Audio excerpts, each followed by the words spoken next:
Чадваргүйгээсээ болоод багийнхнаас хөөгдсөн энэ залуу яг үнэндээ өөрөө ч мэддэггүй нууцлагдмал маш хүчрхэг чадвартай байсан бол яах вэ?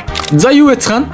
Өнөөдөр та бүхэнд багаас хөөгдсөн ангаагч үнэндээ шилтгэн байв гэх анимийнхаа part 3-ыг ярих болно. Хэрвээ part 1-2-оо үзээгүй болоо үзчихэд ороод ирээрэй. За ингээд шууд аним руу орцгоё. Өмнөх хэсэгдэр төмс лавст маань мангас энтер устгаж овоо эдэн төгрөг олдог болж мөн цоо шинхэн баг бүрэлдэхүүнтэй аянхын сэлмийн багийнхан авраг могоон зүг хөдөлсөн тухай яриад дуусгасан. Харин одоо би цааш юу болсон тухай ярив. Одоо цаг буюу нөгөө эдийг авраг могоон зүг хөдлөөд явж байхад лавста цэгэр үсттэй хамт цамхан руу явж байлаа. Мэдээж хэлсэн ёсороо тэдэнд туслахгүй гэж явж байгаа нь. Одоо бол манай хоёр дунд өвчний мангасуудыг гаргахгүй үнэхээр хүчтэй болжээ. Цэнхэр үст өмнө нь орк гих дунд өвчний мангасыг ялж чадахгүй байсан да. Харин одоо бол тэр үе өнгөржээ. Мангасыг ганц цохилтоор ялцгаж байгаа юм чин.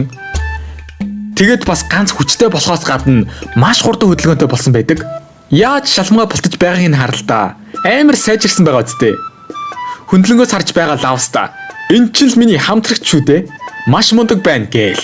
Энэ үед Нарсина ерөөсөө ядрахгүй байна гэж өнгөрч байгаад өлссөн бололтой гинэт гизэн дуграад ичээд хэлэхгүй болдог. Лавст харин ядрахаа мэддэггүй Нарсина ч өлсдөг бололтой гэж хошигнож өдрийн хоолоо идцгээе гээд цанд орлоо. Хөөх, хоёр хүний хоол гэмээргүй хоол байна шүү тийм ээ. Хоолсох үедээ лавст авраг могоон тухай ярьж өгнө. Юу гэж ярьдаг вэ гэхээр авраг могой бол догшин бөгөөд хүчтэй хортой мангас. Би энэ мас ихтэй булчингаар бүрхэгдсэн байдаг ба хайрсан маш хатуу. Энгийн бит дайралт болон шидийг амархан няцаашдаг ялахад маш хэцүү дайсан юм а гэж хэлдэг. Үүнийг сонсоод цэнхэр үст тийм хүчтэй мангас юм уу? Армиа зүгээр болов уу гэж санаа зовндог. Бодвол нас ойролцоо болохоор санаа зовж байх шиг байна. Лавста яриага өргөжлүүлэн авраг могоо хаасайгүй байгаад байдгүй ч ялахад хэцүү мангасуудын дундаас таарах магадлал өндөр байдаг. Мөн авраг могоон хор маш хүчтэй бөгөөд эмчлэхгүй орхивол амь насанд аюултай. Гэхдээ яг хоргоожлох ерөндөг бол байдаг ч гэлээ үнэхээр үнэтэй байдаг учраас нөгөө эдийн хувьд бол аваагүй байх л та. Эцтэй гэхэд тэд нар Раригийн хоргоожлох шидэнд найтахаас өөр аргагүй болж байгаа юм да гэж хэлдэг. Ярианаас нь харуул үхэлд хүрэх хэмжээний хүчтэй хортой энгийн хутгаш өгөөр гимтэж чадхааргүй мангас бололтой. Гэхдээ лавста аянган сэлмийн нэр бол хоосон зүйл бол биш. Шарка тэгж харагддаг ч гэлээ сэлмийн чадвар нь үнэхээр сайн. Биеийн байдал сайтай байж дайснаа дутуу үнэлэхгүй бол нилээд хүчтэй залуу шүү. Сабиэлач гэсэн хурд болон овсгоогоороо бол нэгдүгээр зэрэглэлийнх гэж аянган сэлмийг тийм ч сул дорой баг бишээ. Битгий санаа зов. Тэд нар бол чаднаа гэж Нарсинад хэлдэг. Цэнхэр үст за ойлголоо гэд цааш явж байхдаа манай хүнд өдөр бүр энэ цамхаг руу орсоор байгаад уйдаад байна уу? Эндээс намагтай бус ойрхон юм чин тийшээ явъя гэж хэлдэг. Ёо Нарсина чин нөгөө хэдийн байгаа газар руу манай хүнийг дагуулад явах нь. Лавст бүр гайхаад явхаас өөр аргагүй болдго юм да. Өөрөө явахыг хүсэхгүй байгаа ч гэлээ хамтрагч нь ингээд шалгаагаад байгаар ч одоо явхаас өөр аргагүй болж байгаа юм чин. Энэ хойгоор нөгөө хэд чин авраг могоо дээр ирсэн атаклаад байж байдаг. Шарка ч нөгөө амар хатуу булчинлаг арсыг чин зүсч гэмтээгээд овоод ажгүй дайралтууд хийгээд зогсож байдаг шүү. Шинэ гишүүн шийгч дутх юмгүй хүнд шарах энтер өгөөл. Гэхдээ авраг могоон толгойг дасдах боломж гарч ирсэн ч дасцсангүй. Яагаад вэ гэсэн чин авраг могоон алуурчин Шарка гих хоч дайггүй сонсогдохгүй байна уу? Энэ бол чиний олцоо. Минийх биш шүү дээ гэдэг юм да. Шаркач тэгэлгүй яах вэ? Чи яриа ойлгодог мундаг залуу байна гэд өнгөрөөд шууд урдаас нь дайраад тэнэгтнэ.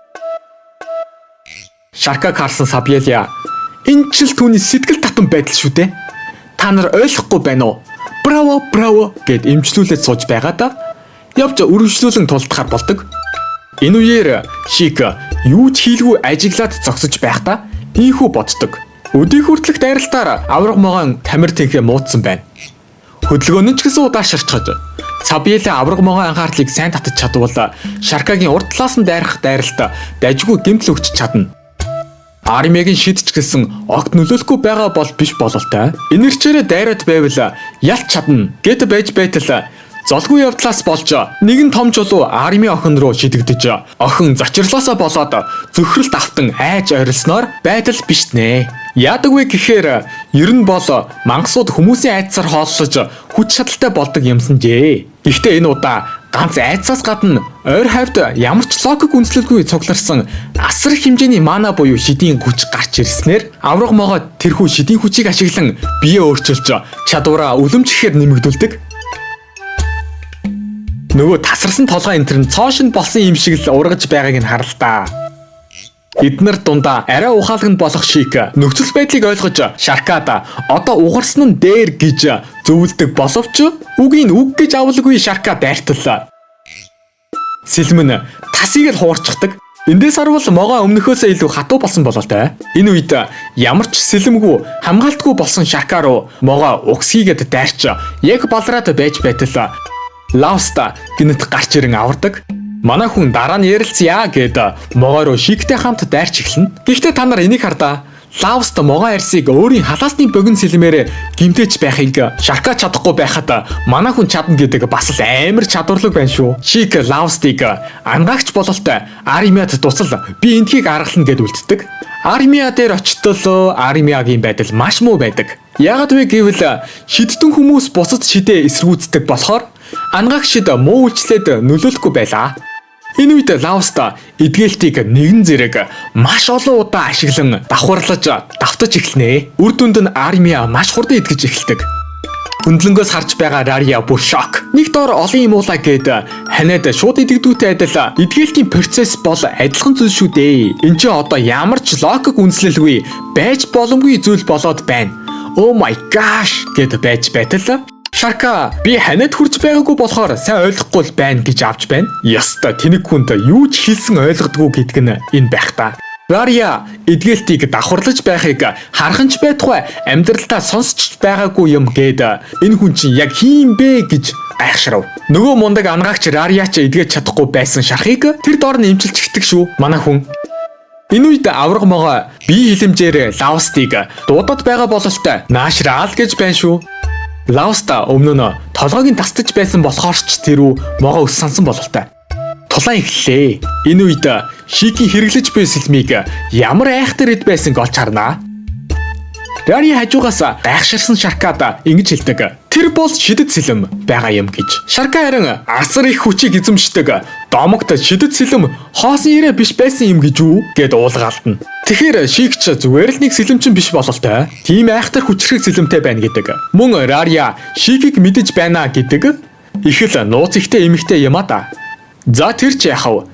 Энэ үед Нарсина дайрч байгаад боломжгүй үйлдэлээсээ болоод хүнд цохилт авч балардаг. Гэхдээ могоо цааш өргөжлүүлэн цэгэр үст рүү нэмж дайрсангүй. Яасан гэхээр авраг могоо Нарсинаг барьцаалаад Лаустыг хаалцтуулаад дуудаж байгаа нь энэ юмсанжээ. Төрөний хувирлаар могоо хүчтэй болохоос гадна оюун ухаантай болсон байдаг. Могоон хачиргалтай үйлдэлийн далд санааг Лауст ч анзааран бусдтай хэлж хаалц тулалдахаар болвоо. Могоотой. Харамсалтай нь манай хүний тулаан тийм ч удаан үргэлжилсэнгүй. Лауст могоо эсрэг хүчин мөхсдөж ойчод өгнө. Одоо ингээд бүх зүйл дуусч бүгд өглөө дээ гэд байж байтал Лаустын дотоод хүч чадал сэргсэн үү яасан. Цэнхэр өнгийн химжээлшгүй их шидийн хүч биеийг нь бүрхэн бэлхаж.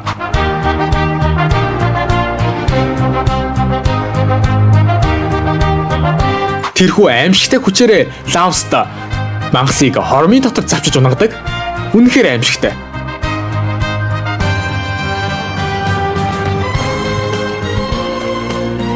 Гэхдээ авраг могоог ялчаад Лауст ямар ч тамхи хийгээгүй болсон бололтой шууд очиод өгдөг. Манай нөхөр ухаан орохдоо өөрийгөө мангасыг яаж дийлсэн гэдгээ юу ч сандгүй за. Амар сонио. Лаустыг мангастай тулдахыг хараад зогсож байсан. Шик болон Рария юу ч яриад хэрэггүй байх гэсэн хандлагатай байдаг. Ер нь бол энэ хоёр Лаустаас юу хүч инээ тэрэ гэж юу ч асуугаагүй. Харин Шарка Лауст чи үнэхээр гайхалтай юм аа. Чамтай хамт байвал Матадагийн цамхагийн эзнийг ч хүртэл ялж чадах бололтой гэж толгондог. Хажуу талаас Сабилач бас Шаркатай цуг нийлээд Лаустад бэлдуурчлнаа. Саяны Лаустын ялсан авраг могоон шидийн чулуунаас орж ирэх асар их хэмжээний ашгийг л хувааж авах санаатай л ингэж бэлдуурчилж учир зүггүй магтаж байгаа нь энэ бололтой. Шарка Лаустад ашгийг Сабила болон гуруула хувааж авъя гэж хэлдэг. Амар муухай шуналтай. Тэгсэн Амиаг бол одоо хаях цаг болжээ. Ямар ч ашиггүй байлгаж байснаас гайгүй үнээр зараад боол болгочихъя гэдэг юм да. Энэ хоёр ёстой хүн чанаргүй жинхэнэ хогийн гарууд юм а. Үүнийг сонсоод тэсэлгүй цэнхрүүстэй Шаркагийн гасрыг нялх цогтөг болж. Шалчхнуур Шарка Нарсинад адал явдал хайгчдын хоорондох зодооныг бүлгэм хоригдсан байдаг. Дөрмийг зөрчсөн чамайг бүлгэмээс хөөлгөх болно. За юу? Гэтэл Шик болон Рария хаана ямар зодоон болж байна? Юу ч харсангүй гэд дүрэсгэн. Харин Сабила би лав харсан. Та нарыг хамсаатан гэд бүгдийг чи хөөлгөх болно гэж хэлтэл Шик бодлоо өөрчилсөн бололтой. Бодоод байсан чин харсан юм шиг санагдаж байна. Хүний наймааг хийхийг төлөвлөж байгааг. Рари харин ингэхэд ухаангүй байгаа насанд хүрээгүй охин хүүхдийг хаа нэгтээ гач донтой язгууртанд зарах гэж байсан шүү. Шик тэр ч хүнд гэмт хэрэг байна шүү. Бүлгмийн зүгээс тоолгүй өнгөрөөж чадахгүй нь хамт явах уу та гэж хэлэн аваад явдаг. Бүлгэм дээр ирлээ. Тэгсэн энэ Шик гэдэг нөхөр үнэндээ нийслэлдэх бүлгмийн шууд хариат адал явдал хайгч байсан болж таардаг. Мөн Шик бол хуурамч нэр нь бөгөөд жинхэнэ нэр нь Жик байсан байдаг. Ер нь бол энэ бүлгмийн шууд хариат адал явдал хайгч гэх нөхдүүд нь журам тогтоох эрхийг эзэмшдэг. Дэг журмыг тогтоодог нөхдүүд юмсан жээ. Манайхаар бол бараг л цагдаа л гэж ойлгож болох юм. Тэгээд энэ хотын дэг журам алдагдаж байгааг сонсоод Жик гэртэл Шаркада таарсан гинэ. Харин одоо энэ хоёрын зөрчсөн гэмт хэргийг хуулийн дагуу шийдвэрлэвэл үхэх хүртлээр албатай ажил хийх шийтгэл аавна гэж шүү. Үүлийн үрээ гэж зяашгүй хүртэх ёстой зүйлээ хүртэх нэ гэд баярлаад байж байтал Лауста Жикэд тэр хоёрыг өршөөж болохгүй мүү гэдгийг. Өөрт нь ямар муухай зүйлийг хийсэн мартсан юм уу хайшаа юм. Яалчгүй төмс юм да. Хэлэгч үг алга. Тэгээд дахиад нэг боломж олгооч гэж гуйдаг. Та нар хэрв Лавстын оронд байсан бол тэр бүтгүү нөхдүүдийг өршөөх байсан уу? Би Лав Жикээс энэ хоёрыг хурдхан шиг цаацлаасаа гэж хүсэх байсан. Дахиж хорон зүйл хийхээс өмнө жоохон хэрцгий байж болох ч үнэхээр бүтгүү нөхдүүд шүү дээ. Яавч засрахгүй. Харин та нар яах байсан бэ? Жик манай хүний саналыг ерөнхийд нь хүлээн авч энэ хоёрыг алс холын хот руу яваарэ. Хэрв дахиж тааруул өршөөхгүй шүү хэмээн боломж олгож зүгталгадаг. Нөгөө хоёр ч үнэхээр хол газар руу явнаа гэд гүгээд алга болно. Жик харин энд хэсэгтэй байж адал явдал хайгчид болон энд болж буй хачин зүйлсийн шалтгааныг ажиглаж хэсэгтэй үлдэхээр болдог. Орой боллоо. Жик Рарияг өмнөх шигээ нэг баг болоод надтай цуг хамтраач гэж юм. Харин Рария болохгүй юмч байхгүй л дээ гэд нэг нөхцөлтэйгээр хамтрахаар болдог. Тэр нөхцөл нь Ами охиныг энэ багт оруулах. Жик олон хамтрагчтай болох нь харин ч сайн хэрэг инээ тэрэ гэд зөвшөөрдөг. Мөн энд тэр ихтэй хяналтгүй орхиж болохгүй гэж хэлдэг. Мэдээж тэр хүн бол Лауста. Аргагүй л байх та. Маргааш болж манай хэд бөөндө уулзцгаана. Мен гурав нэг баг болж хамтрагчд болсон гэдгээ цэнхрүүст болон Лавстад хэлэхээр ирсэн байдаг. Манай хоёр ч тийм үү шидтэн ангаагч дайчин гэдэг ёстой юм бүрдсэн маш гайхалтай баг байна. Амжилт хүсье гэд буухалж сууж байгаад яраа өндөрлөн салцгаадаг. Өнөөдөр манай хоёр өчигдрийн авраг могоог ялж олж авсан шидийн чулууга бүлгэн дээр очиж зарах маш чухал ажилтай. Мөн бас Нарсинаг цаашид адал явдал хайгч хийсээр байх бол зөвхөн мангас энтер устгуулад байлгүй хүсэлт биелүүлж үзүүлэх план бас байгаа. Ер нь бол хүсэлт гэх зүйл нь адал явдал хайгчдад ганц шидийн чулуу зархаас өөр чухал орлогын их үзэр болж өгдөг юмсан жээ. Үүнд хүсэлт авч мангасыг устгах болон тодорхой эд зүйлсийг цуглуулах, байг хамгаалах, хүсэлт зэргийг авч тэгснийхээ хариуд мөнгө төгрөг авдаг гин шүү. Манай хоёр бүлгэмдэр ирлээ. Тэгсэн бүлгмийн адал явдал хайгчид манай хоёр руу хөмсгөө зангидан маш нуугцтай царай гаргаад ширтээд хараад байдаг юм да. Маш сэвтэй. Хүмүүс ийхүү шивнэлдэж байдаг. Тэр яриа үнэн юм уу? Ялсан гэсэн байхаа. Тэр чадваргүй Лауст яаж гих мэдчлэн шивнэлдэж байдаг. Лауст нөхцөл байдлыг ойлгож Нарсинад хоёулангийнх нь авраг могоог ялсан гих цуу яриа тархсан бололтой. Авраг могоон шидийн чулууг хулгайлах гэсэн хорон санаатай хүмүүс байхыг үгүйсэхгүй болгоомжтой байгаарэ гэж сэрэмжлүүлдэг. Манай хоёрыг зогсож байтал Марнел гэх залуу хурж ирээд битгий муугар бодоорой. Нөгөө чадваргүй лавст авраг могоог ялсан гэж байхад хүн болгоны сонирхол төрн бицтэй гэж хэлэнгүүтээ уучлаарай гэдэг.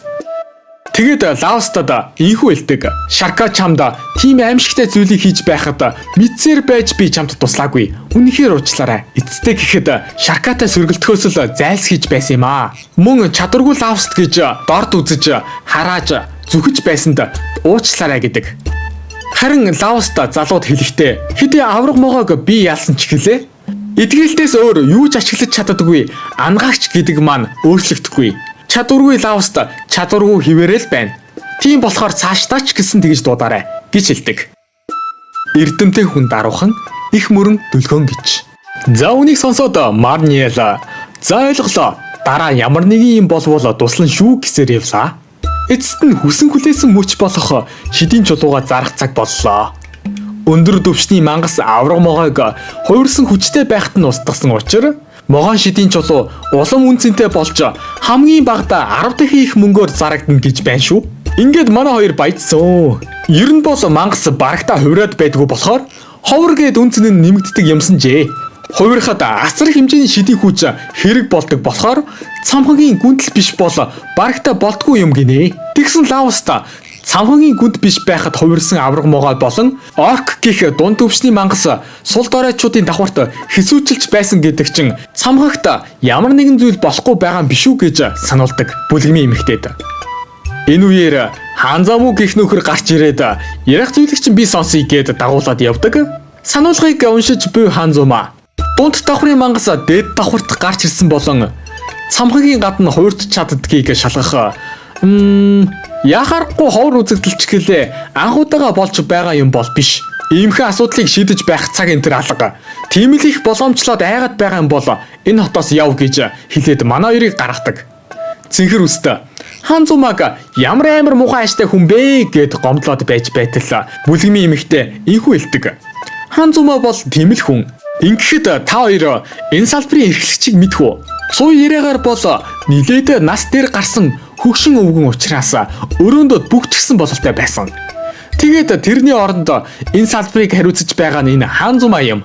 Ажлаа бол ягштал хийдэг хүн. Гэхдээ хүмүүсээс төгс төгөлдөр байхыг хэтэрхийх шаардаад байдаг болохоор өчүүхэн алдааг олж харлаа бол шууд ширүү хандчихдаг. Тийм учраас ажилчнууд бүгд түүнээс айдаг гэв.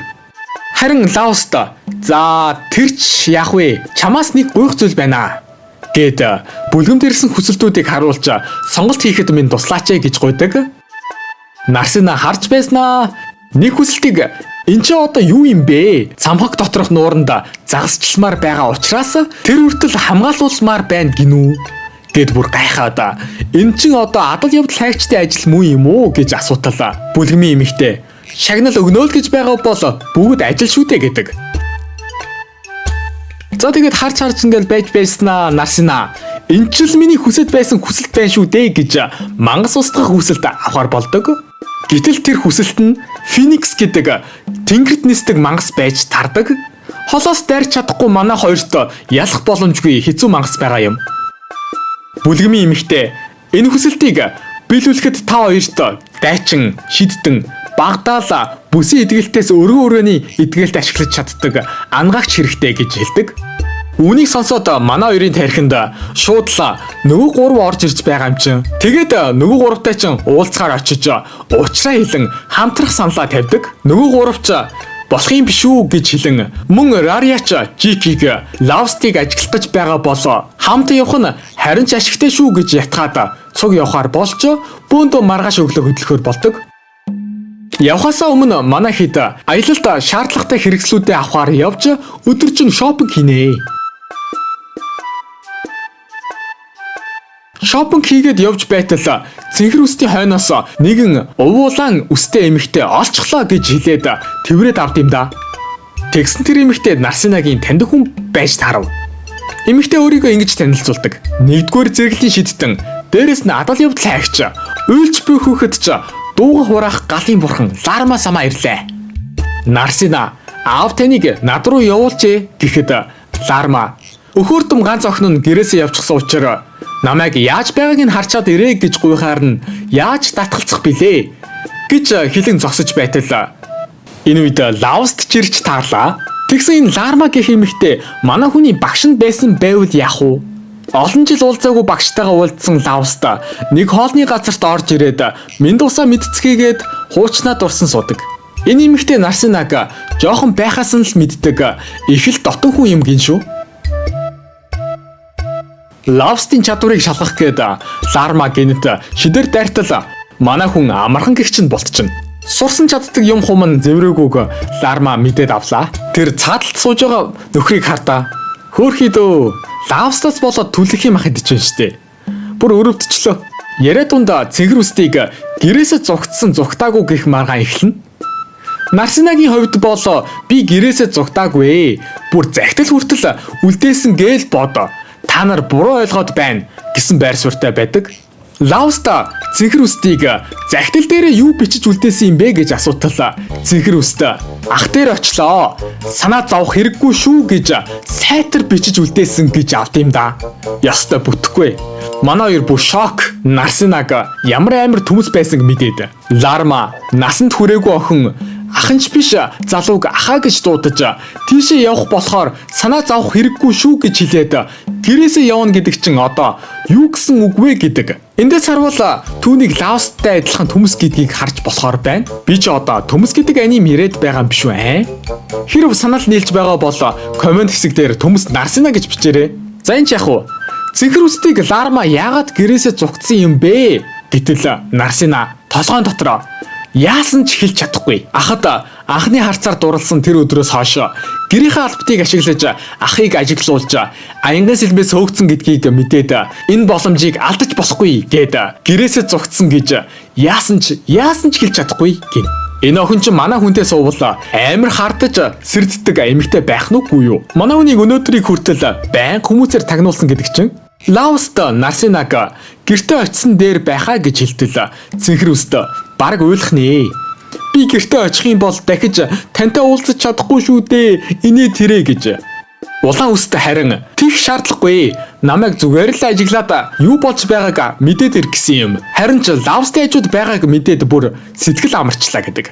Ларма Лаустыг шараа эрэг аваад ирээ гэд явуулсан байх үеэр Нарсина Лауст амгаагч мөртлөө урд шугамд гарч тулдгаас гадна өрх болон хорны мэдлэгтэй яаж ийм чадварлаг болсон юм бэ гэж асуутал улаан үст тэрийг би болон өөр нэгэн хүн зааж өгсөн юм гэж хэлдэг. Яриач дууслаа. Оройч боллоо. Мэн хоёр ч буудал руугаа явж амарцгаагаад маргааш нь манай хэд төлөвлөгөөний дагуу Феникс устгахаар бөөндөө замдаа хөдлөлөө. За энэ хүрээд парт 3 маань дуусч байна. Ингээд та нар юу гэж бодож байна? Бөөн гал болсон шувуу гигдэх бүх биеийн галаар бүрхэгдсэн энэ амьтныг манай хэд устгаж чадах болов уу? Галт шувуу авраг могоо адил илүү хүчтэй болж хувиржээ. Одоо юу болох бол Лаустын далд хүч дахин гарч ирэх болов уу? Эсвэл гарч ирэхгүй юу? Гэх мэтчлэн маш сонирхолтой зүйлс дараагийн хэсэг дээр гарах болно. Энэ хүртэл надтай хамт байсанд маш их баярлалаа. Лайк болон subscribe дараад хүлээж байгаарай. Дараагийн бичлэгээр уулзцгаая. Bye bye.